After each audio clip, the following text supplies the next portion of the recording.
소시적 저는 많은 추억과 기억이 남아 있습니다. 특별히 비가 오는 날 등교할 때 우산을 들고 등교하죠. 그러면은 이 비바람에 의해서 이 우산이 날려가는 경우가 많았습니다. 우산이 날려갈 정도의 비바람은 인력으로 능히 대응하고 억제할 수 있습니다. 그러나 나무가 뽑히고 집이 무너지는 그런 상황은 인력으로 대응도 억제도 할 수가 없습니다. 이 비가 내릴 때 파트너가 있죠. 말씀드린 것처럼 태풍과 또한 이 태풍과 더불어 합세한 것은 눈보라입니다. 이것들이 합세할 때 개별적 힘도 있습니다만 눈보라와 바람과 또 비는 이 합세할 때 그 힘이 강력하죠. 억제할 수가 없고 대응할 수 있는 대안도 우리에게는 부족합니다. 특별히 우리가 많이 경험하는 것은 폭우입니다. 폭우. 이 폭우로 인해서 우리가 많은 인명이 죽음으로 발견되고 많은 기반 시설이 무너지고 또 침수로 인해서 많은 농토가 유실되고 도로가 훼손당하고 그러한 일들이 비일비재하게 일어났습니다. 국가에서는 재난지역을 선택해서 복구에 나서지만 원래 상태로 복구하기란 쉽지가 않습니다. 우리가 살아가면서 이러한 폭우를 동반한 태풍, 눈보라를 동반한 태풍 그 자체 이러한 것들로 인해서 우리 삶의 지대가 복구가 불가능할 정도로 함몰될 때가 많습니다. 예수님께서는 내 말을 듣고 행하는 자는 그 주초를 반석에 세울 지혜로운 사람 같아서 비가 내리고 창수가 나고 바람이 불어 그 집에 부딪히되 무너지지 아니하지만 모래 위에 집을 짓는 자는 비가 내리고 창수가 나고 바람이 불 때 무너짐이 심하다. 말씀드린 것처럼 비와 창수와 바람은 개별적 힘이 있습니다. 이것들이 합세할 때는 그 힘은 강력하죠. 비와 창수와 바람은 종말론적 시행될 하나님의 심판을 상징합니다. 태풍과 눈보라, 태풍과 폭우, 자연적인 현상이기도 하지만 그 나타난 피해 현상을 통해서 볼 때 하나님의 심판에 버금간다는 것입니다. 하나님의 심판에 버금가는 이런 현상들, 이런 세력들은 인력으로 억제하거나 대응할 수가 없고 속수무책으로 당할 수밖에 없다는 거죠. 저는 어릴 때 너무나 많은 태풍을 동반한 폭우로 인해 간담회 서늘한 거기다 천둥이 치고 번개가 치고 그러한 경험을 많이 하면서 성장해 왔습니다. 그런 가운데서 인간의 한계를 느끼는 거죠. 인간이 보유하고 있는 에너지와 대안으로는 이 간담을 서늘하게 만드는 태풍을 동반한 눈보라, 태풍을 동반한 폭운을 억제할 수도 없다는 사실입니다. 중요한 사실은요, 이 가시적인 태풍을 동반한 폭우, 태풍을 동반한 눈보라, 어느 정도 피해를 줄일 수도 있어요. 그러나 가시적 현상만 아닌 것입니다. 비가시적 폭우를 동반한 태풍이 있고 비가시적인 눈보라를 동반한 태풍도 있습니다. 가시적으로 나타나는 현상에 의한 피해는 세월이 가고 재원을 투자하고 인력을 투자하면 완치에 가까울 정도로 복구할 수 있습니다만 비가시적 현상이 이 폭우를 동반한 태풍, 눈보라를 동반한 이 태풍은 회복이 불가능합니다. 자, 그렇다면은 이 비가시적으로 나타나는 현상이 태풍을 동반한 폭우와 태풍을 동반한 눈보라는 무엇인가? 바로 우리 내면을 향하여 표적을 삼고 강타합니다. 마음이 무너지면 세상 그 어떠한 것들로도 소생시킬 수도 없다는 사실입니다. 제가 어릴 때 저희 동네 앞에 강이 있었어요. 그래서 비만 오기만 하면 아이들이 건널 수 없으니까 저희 아버지 생전에 동네 아이들 등에 업고 강을 건너서 학교 등교하도록 도와주는 모습을 아직도 선합니다. 서준석 교장 선생님, 아직도 그 이름이 기억나네요. 저희 아버님을 향하여 아이들 업고 건너지 마세요. 위험합니다. 오늘 등교하지 않아도 됩니다. 외친 모습이 아직도 있어요. 그 강 지류가 얼마나 급한지, 넓고 약간만 비가 와도 이만큼만 순식간에. 여러분, 가시적 태풍을 동반한 그 폭우 우리나라에 있었죠. 사하라. 기억나십니까? 그때 얼마나 많은 피해가 있었습니까? 그 가시적인 사하라 태풍, 폭우를 동반한 태풍, 그보다 더 많은 피해를 양산해 내는 것이 우리 내면을 표적 삼고 강타하는 폭우를 동반한 태풍입니다. 무엇일까요? 성장 과정 속에서 오늘까지 이르기까지 관계의 부조화로 인한 상처입니다. 누구든지 금수저도 내면에 상처가 있습니다. 엄격히 말하면 그 상처는 자초한 것도 있지만 주입된 거죠. 관계 매점을 통해서 비가시적인 태풍을 동반한 폭우, 눈보라에 의해서 우리 내면이 상처를 입고 무너진 그 과정이 상처입니다. 어떤 분은 이 상처를 성장통이라고 합니다만 그렇지 않습니다. 이 상처는 치유되지 않으면 일생 동안 사고 능력을 지배하고 감정 능력을 지배해서 우리의 잠재 능력 가능성을 다 잠식합니다.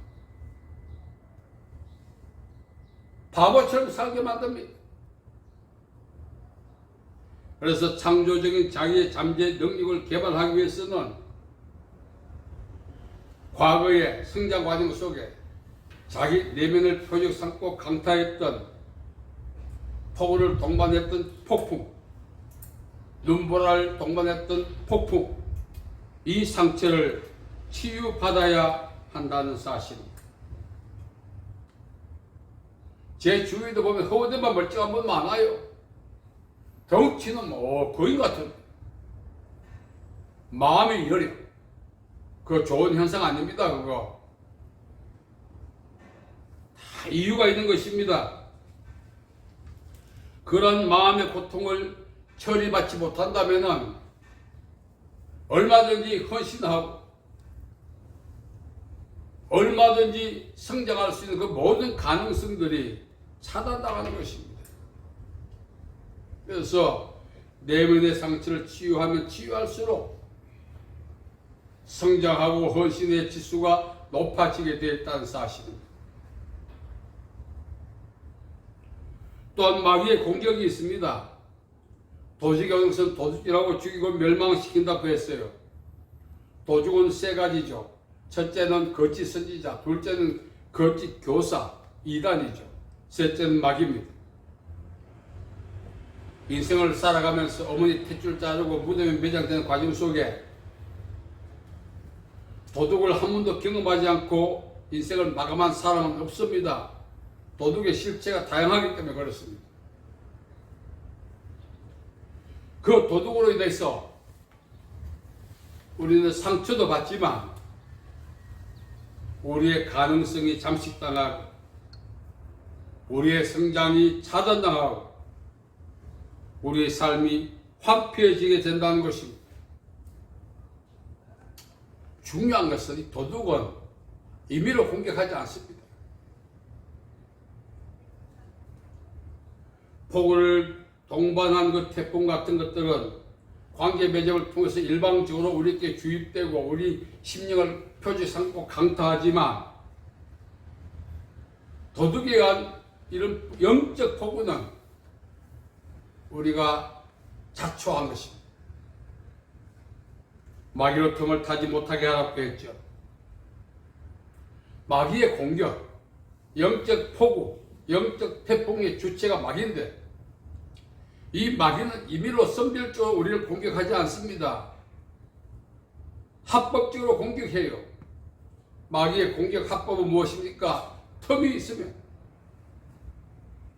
거기는 목회자도 해당되고 성도도 해당되는 것입니다. 틈이 무엇입니까? 죄죠. 죄라고 하는 틈만 있으면은 마귀는 그가 누구든 합법적으로 그 틈을 통해서 그를 공격하게 되고 결국은 어떻게 됩니까? 도둑이 여기서 도둑질하고 죽이고 멸망시킨다 했습니다. 영혼 약탈이 목적이에요. 이를 눈치채지 못하고 이단으로 넘어가서 영혼이 약탈당한 사람이 얼마나 많습니까? 인생의 주도권을 마귀에게 빼앗겨서 일생을 고통 가운데 사는 사람이 우리 주위에도 많이 있는 것입니다. 이런 영적인 태풍을 동반한 폭우와 눈보라에 의해서 사람이 삶의 질이 저하되는 것은 둘째 문제고 운명이 비참해지는 것입니다. 그래서 우리는 이 관계 맺음을 잘해야 합니다. 지혜로운 사람과 동행하며 지혜를 얻고 미련한 사람과 사귀면 해를 받는다. 잠언 13장 20절 이야기하죠. 너 어디 갔다 왔어? 반가움도 오래 가지 않습니다. 그 반가움이 덫이되고 올무가 되어서 오히려 우리 인생의 모든 것을 약탈당할 수도 있기 때문에 우리는 나이를 먹을수록 우리 인생의 세상살이 체류가 끝난 날이 가까이 올수록 관계 맺음에 주의해야 합니다. 아무 곳에나 그냥 엉덩이 깔고 앉아서 안 되는 것입니다. 그래서 우리는 영적인 분별력, 바로 열매죠. 열매를 통해서 상대가 어떤 사람인가를 간파하고 만일 그가 영적인 사람일 경우에, 지혜로운 사람일 경우에 나의 지혜로움이 나의 영적인 것들이 더 성숙해지고 더 충만해지는 것입니다. 마귀의 공격 역시 마찬가지입니다. 마귀는 틈만 있으면 공격합니다. 그 틈은 바로 우리가 자초한다는 거죠. 그래서 우리는 이 자초하는 죄, 이걸 우리는 금해야 하는 것입니다. 사소한 것도 죄라면은 우리는 거부해야 하는데 핑계대죠. 목사님도, 장로님도, 권사님도, 집사님도 내가 한 행동과 비교해보면 나는 약하다 이거예요. 그 약과도 마귀의 틈이 되는 것입니다. 순식간에 가는 거예요. 저는 얼마 전에, 얼마도 안 됐네요. 자녀를 위해서 열심히 기도하는 부모님을 내가 교제를 오랫동안 했는데 그 자녀가 하나님을 모르고 철부지가 아니죠. 하나님이 없다고 하니까 오늘까지 어머니가 기도를 그렇게 밀어왔는데 점을 받다는 거예요. 충격받았어. 자기는 단순하게 그 호기심이 하지만 지금까지 어머니의 그 커버링 속에서 기도 속에서 살아왔는데 그들 다 벗겨진 거예요. 기가 막히지 않습니까?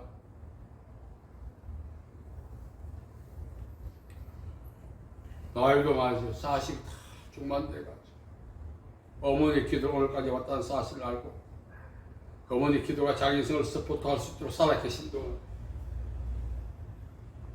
언어생활, 사회생활, 영적인 생활에 주의해야 하나님이 없다 보니까 가슴이 아프더라고요. 그게 마귀 공격이죠. 오늘까지 어머니 기도로 하나님의 커버링을 받았는데 그 점을 침으로써 마귀에게 자기 주도권을 넘기는 거예요. 철저한 회개와 통이 없이는 어머니 기도해도 안 되는 거예요. 제가 회개시키라고 했습니다.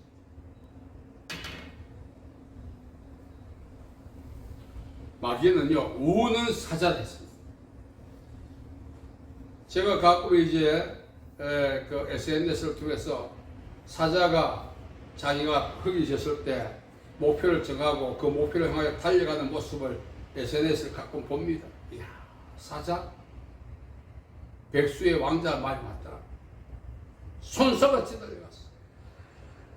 막 누르고 확 깨버려버렸어요. 숨통을 단번에 꺼져버렸어요. 여러분, 어떤 죄도 범하지 마시기 바랍니다. 하나님이 기뻐하지 않는 일에 가담하지 마시기 바라고 자초하지 마시기 바랍니다.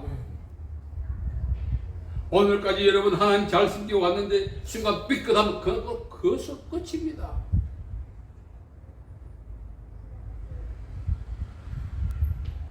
그 다음에 우리는 육신의 생각을 추종해서 안 됩니다. 우리 생각은 단순히 내 활동이 아니라 육신에 속한 사람, 육신의 일을, 영에 속한 사람, 영의 일을 생각한다 했어요. 이 생각이 내가 영적인 정체성을 규명하는 방법이에요. 주여, 주여, 주여. 사람 눈에 볼 때 성령 충만해 보이지만 생각이 고려할 때 그 생각이 자체가 영적인지 육신에 속한지 증거하는 거예요. 행위 자체가, 언어 자체가 영적인 것을 증거하는 것이 아니라 그래서 우리는 영적인 생각을 해야 돼. 영적인 생각은 뭐냐? 이 생각 자체가 하나님과 사이클이 맞는 생각. 너희는 마음에 근심하지 말라 했으면 어떻게 되죠? 근심 안 해야 하나님과 사이클이 맞지. 분명히 근심하지 말라 근심합니다. 사이클이 안 맞죠.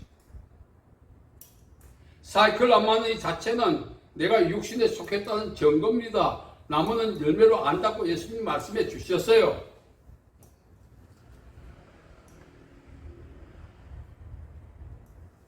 두려워하지 말라 하셨는데 두려워. 단순한 감정의 문제가 아니고 유약하기 때문에 그런 것이 아닙니다. 담대하라고 하시지 않습니까? 오늘 말씀에 나는 두려워. 사이클이 안 맞아. 사이클이 안 맞는 이유는 무엇입니까? 담대하라, 두려움. 이 사이클 안 맞는 이 담대와 두려움, 이 공간 속에 뭐가 있습니까? 불신앙이 있는 거죠. 이 불신앙이 바로 영적인 폭우요, 영적인 눈보라, 영적인 태풍인 것입니다. 이것에 의해서 일생이 망하는 것입니다. 담대하라. 내가 두려워. 하나님 담대함을 주세요. 이렇게 기도하는 것이 아니라 두려움 자체를 떨고는 그런 생각, 그런 행동, 그런 언어를 통해서 서서히 담대함의 면모를 갖춰 나가야 하루아침에 담대하고 그렇지 않습니다. 믿음이 좋은 사람들이 하루아침에 좋아진 것 같아요. 처음에는 나가 자빠지고 넘어지고 쓰러지고 깨지고 그런 과정을 거치는 거예요. 어린아이가 엄마에서 출산하고 난 다음에 엄마 말합니까? 어린아이가 출산하자마자 막 걸어다니면서 냉장고 문 열고 뭐 야구르트 먹습니까? 넘어지고 자빠지고. 여러분 어린아이 하면 일어섰을 때 얼마나 일어섰다고 박수 치지 않습니까? 걸어보세요. 걷는다 미친다고 막 어른들이 좋아가지고 그러다 넘어지고 일어서. 그런 과정을 통해서 이제 진급 인간이 되고 그렇지 않습니까?